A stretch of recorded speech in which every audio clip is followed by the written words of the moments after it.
जय हिंद। नमस्कार साथियों, कैसे हैं आप सभी लोग। उम्मीद करते हैं कि आप सभी लोग अच्छे होंगे और आप सभी लोग की तैयारी जो है साथियों बिल्कुल ही अच्छी तरीके से चल रही होगी। तो साथियों, आज के इस क्लास में हम सभी लोग जो है बिहार पुलिस मद्य निषेध एग्जाम 2026 के लिए जो है टॉप ऐसे इंपोर्टेड और चुनिंदे क्वेश्चन को देखेंगे जो कि साथियों आपके 14 और 17 जून के एग्जाम के लिए काफी ही इंपोर्टेंट है। तो साथियों, यदि आपका भी एग्जाम 14 या 17 जून को ही है तो आपके लिए क्लास जो है साथियों रामबाण क्लास साबित होने वाले हैं। तो आप इस क्लास को बिल्कुल अच्छी तरीके से लास्ट तक देखिएगा और इस क्लास में दिए जाने वाले इन सभी क्वेश्चनों को आप अच्छी तरीके से जरूर याद कर लीजिएगा, जिससे कि आप जो है अपने एग्जाम में सभी क्वेश्चन को आसानी तरीके से बना पाएंगे। तो चलिए क्लास को स्टार्ट करते हैं। उनसे पहले यदि आप इस चैनल पे पहली बार जुड़े हैं तो आप इस चैनल को सब्सक्राइब कर लीजिए और सब्सक्राइब करके ऑल नोटिफिकेशन को ऑल पे दबा के जुड़ जाइए, जिससे कि जब भी कोई नई क्लास हो सबसे पहले क्लास का नोटिफिकेशन आपके पास पहुंच सके। तो आप इस चैनल को सब्सक्राइब कर लीजिएगा, साथ ही साथ आप जो है इस क्लास को भी लाइक जरूर कर लीजिएगा। तो चलिए क्लास को स्टार्ट करते हैं और देखिएगा क्वेश्चन क्या पूछे गए। क्वेश्चन यहाँ पे पूछे गए कि भारत का सर्वोच्च कानून किसे माना जाता है। चलिए बताएंगे। ये सभी क्वेश्चन काफी इंपोर्टेंट और चुनिंदे क्वेश्चन हैं जो कि आपके एग्जाम में 100% आपको ये सभी क्वेश्चन पूछे जाएंगे और बताएंगे आप यहाँ पे भारत का सर्वोच्च कानून जो है किसे माना जाता है। तो ये कानून माने जाते हैं भारतीय संविधान को। ऑप्शन ए सही जवाब होगा, भारतीय संविधान को। चलिए अगला प्रश्न देखेंगे। भारतीय संविधान का अनुच्छेद 280 इनमें से किससे संबंधित है। चलिए बताएंगे कि भारतीय संविधान का अनुच्छेद 280 किससे संबंधित है। तो ये संबंधित है वित्त आयोग से। ऑप्शन यहाँ पे बी सही जवाब है, वित्त आयोग से होगा। आगे देखेंगे अगला प्रश्न यहाँ पे है, हमारे संविधान का कौन सा भाग अनुच्छेद यह कहता है कि सदन में वोट की समतुल्यता की स्थिति में स्पीकर के पास अंतिम कास्टिंग मत होगा। तो ये कहते हैं आपके कौन से अनुच्छेद में, अनुच्छेद 100 में बताए गए हैं। ऑप्शन डी सही जवाब है। आगे देखिए अगला प्रश्न यहाँ पे पूछे गए हैं 4th नंबर, और प्रश्न पूछा है कि भारत की संप्रभुता एकता और अखंडता को बनाए रखना और उसकी रक्षा करना डैश है। तो भारत की संप्रभुता एकता और अखंडता को बनाए रखना और उसकी रक्षा करना क्या है। तो ये हो जाएंगे मौलिक कर्तव्य। ऑप्शन यहाँ पे डी करेंगे सही जवाब, ये हमारा मौलिक कर्तव्य होगा। आगे देखिएगा अगला प्रश्न यहाँ पे पूछे गए हैं 5 नंबर, और प्रश्न क्या पूछा है, भारतीय नागरिकता प्राप्त करने की शर्तें निर्धारित करने के लिए समक्ष प्राधिकारी जो है कौन है। तो इसके अधिकारी संसद हो जाएंगे। ऑप्शन डी कीजिएगा, संसद हो जाएंगे। आगे देखिए अगला प्रश्न यहाँ पे पूछे गए हैं 6 नंबर, और क्वेश्चन क्या पूछा गया आपसे कि अगर राष्ट्रपति और उपराष्ट्रपति के पद रिक्त हो जाते हैं तो भारत के राष्ट्रपति के रूप में कौन कार्य करेगा। तो अगर यहाँ पे राष्ट्रपति और उपराष्ट्रपति का पद मान लीजिए किसी कारणवश खाली है तो उस समय कार्य कौन करेंगे उनके सीट पे। तो आप बताएंगे उस समय भारत के मुख्य न्यायाधीश कार्य करेंगे। ऑप्शन यहाँ पे सी सही जवाब है। आगे देखिए अगला प्रश्न यहाँ पे पूछे गए 7th नंबर, अनुच्छेद 243 के सी किससे संबंधित है। चलिए बताएंगे कि अनुच्छेद 243 के सी किससे संबंधित है। तो यह संबंधित होगा पंचायतों की संरचना से। ऑप्शन डी सही जवाब है, पंचायतों की संरचना से होगा। आगे देखेंगे अगला प्रश्न यहाँ पे पूछे गए हैं, और यहाँ पे पूछे गए 8 नंबर कि 2022 के अंत तक उपलब्ध जानकारी के अनुसार भारत के संविधान द्वारा कितनी भाषाओं को मान्यता प्राप्त है। तो याद रखेंगे कुल आपके 22 भाषाओं को मान्यता प्राप्त है। ऑप्शन डी सही जवाब है।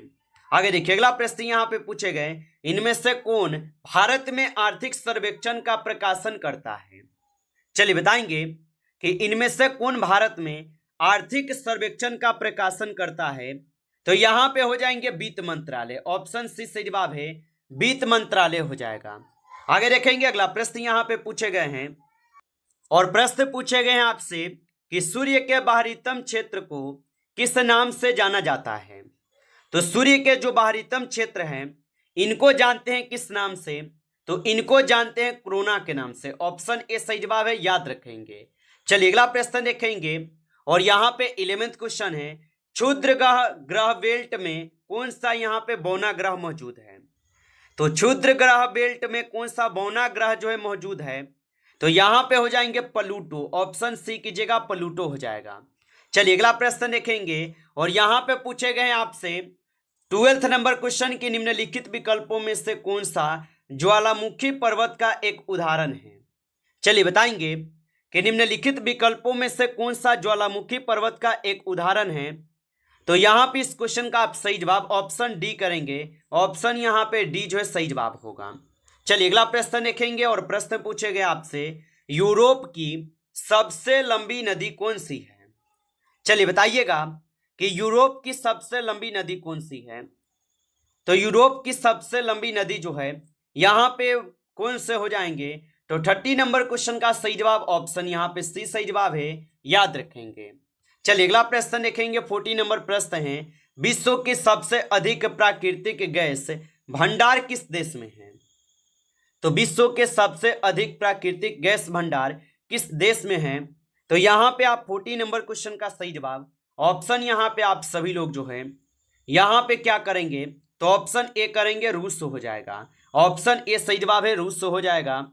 चलिए अगला प्रश्न देखेंगे। प्रश्न यहाँ पे है और प्रश्न क्या पूछा है आपसे कि लोकटक झील किस राज्य में स्थित है? चलिए बताएंगे कि लोकटक झील किस राज्य में स्थित है। तो लोकटक झील जो है ये हो जाएंगे आप सभी लोग का मणिपुर में। ऑप्शन ए सही जवाब है, मणिपुर में हो जाएगा। आगे देखेंगे अगला प्रश्न यहाँ पे पूछे गए और यहाँ पे 60 नंबर प्रश्न पूछे गए कि किस नदी को बंगाल का शोक के नाम से जाना जाता है? चलिए बताएंगे कि किस नदी को बंगाल के शोक के नाम से जानते हैं। तो यहाँ पे इस क्वेश्चन का आप सही जवाब ऑप्शन यहाँ पे आप लोग डी करेंगे, दामोदर नदी को। ऑप्शन यहाँ पे डी सही जवाब है, दामोदर नदी को जानते हैं। चलिए अगला प्रश्न देखेंगे और यहाँ पे प्रश्न पूछे गए हैं कि उत्तर प्रदेश का कौन सा शहर कांच की चूड़ियों के उद्योग के लिए जो है मशहूर है? चलिए बताएंगे। और आप अभी तक इस क्लास को लाइक नहीं किए हैं तो आप इस क्लास को एक बार आप लाइक कर लेंगे।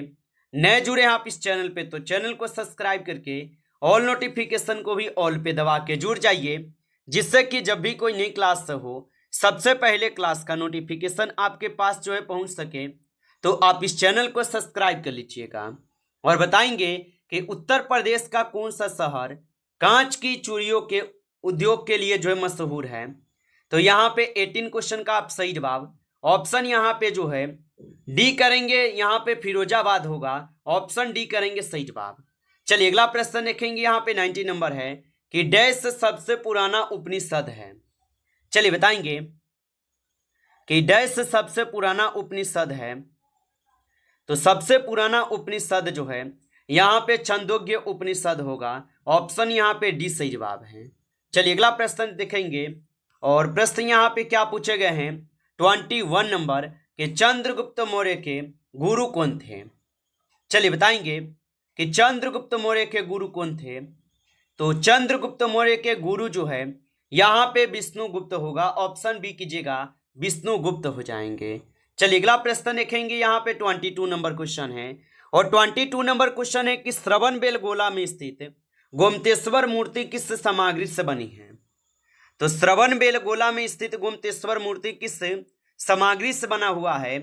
तो ये बने हुए हैं आपके ग्रेनाइट से। ऑप्शन ए करेंगे सही जवाब, ग्रेनाइट से बने हैं। आगे देखेंगे अगला प्रश्न यहाँ पे है कि किस सम्राट ने अपनी राजधानी दिल्ली से दौलताबाद हस्तांतरित की थी? तो याद रखेंगे कि किस सम्राट ने अपनी राजधानी दिल्ली से दौलताबाद हस्तांतरित की थी। तो यहाँ पे इस क्वेश्चन का आपका सही जवाब ऑप्शन यहाँ पे सी होगा, मोहम्मद बिन तुगलक। ऑप्शन सी सही जवाब है। आगे देखेंगे अगला प्रश्न यहाँ पे पूछे गए हैं आपसे कि तुलुगम्मा क्या है? चलिए बताएंगे कि तुलुगम्मा क्या हो जाएगा। तो तुलुगम्मा जो है यहाँ पे बाबर द्वारा इस्तेमाल की जाने वाली सैन्य रणनीति है। ऑप्शन सी सही जवाब है। आगे देखिए अगला प्रश्न यहाँ पे 25 है और 25 नंबर क्वेश्चन है कि निम्नलिखित में से किसका निर्माण सम्राट अकबर ने नहीं कराया था?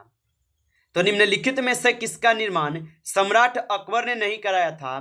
तो 25 क्वेश्चन का सही जवाब ऑप्शन बी है, फतेहपुर सीकरी होगा, याद रखेंगे। चलिए अगला प्रश्न देखेंगे और 26 नंबर है कि जैसलमेर की किला डैश में स्थित है।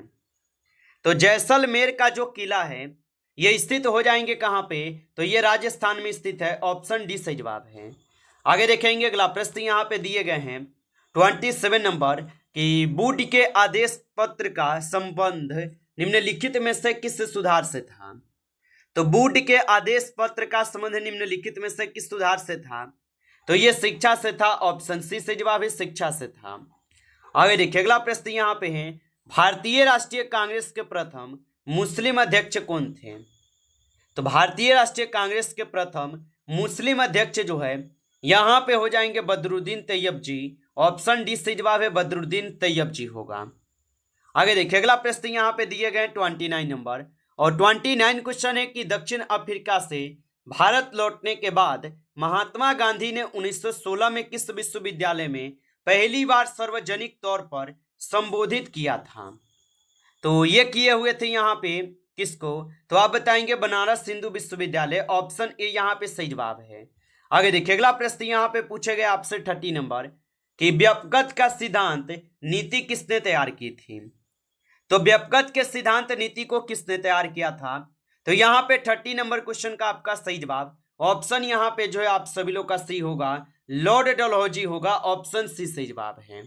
आगे देखेंगे अगला प्रश्न यहाँ पे है कि खुदाई खिदमत गार नामक संगठन के सदस्य किस नाम से लोकप्रिय थे।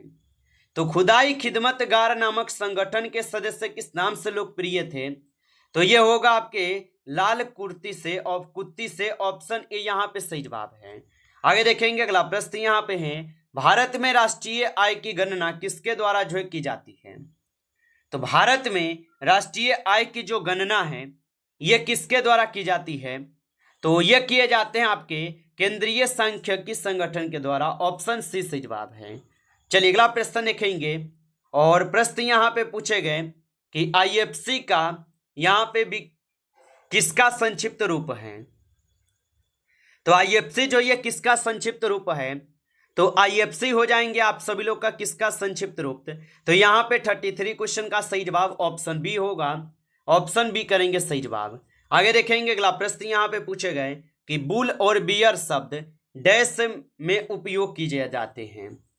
तो बुल और बियर शब्द निम्नलिखित में से डैश में उपयोग किए जाते हैं, तो ये होते हैं आपके शेयर बाजार में। ऑप्शन डी से जवाब है, शेयर बाजार में होगा। आप अच्छे से इनको जो है याद रख लेंगे। चलिए अगला प्रश्न देखेंगे और यहाँ पे प्रश्न पूछे गए हैं आपसे कि 2011 की जनगणना के अनुसार भारत का लिंग अनुपात क्या था। तो 2011 की जनगणना के अनुसार भारत का जो लिंग अनुपात है ये आपके हो जाएंगे 943। ऑप्शन सी से जवाब है 943 होगा। नमस्कार साथियों, इस क्लास में आपके टॉप 35 क्वेश्चन थे जो कि काफी इंपॉर्टेंट क्वेश्चन थे। साथियों यदि आपको क्लास अच्छा लगा हो तो आप इस क्लास को लाइक कर लेंगे। नए जुड़े हैं आप इस चैनल पे तो चैनल को सब्सक्राइब करके ऑल नोटिफिकेशन को ऑल पे दबा के जुड़ जाइए, जिससे कि जब भी कोई नई क्लास हो सबसे पहले क्लास का नोटिफिकेशन आपके पास जो है पहुंच सके। तो आप इस चैनल को सब्सक्राइब कर लीजिएगा। चलिए फिर मिलते हैं आपसे एक नेक्स्ट टॉपिक के साथ नेक्स्ट क्लास में। तब तक के लिए जय हिंद, जय भारत।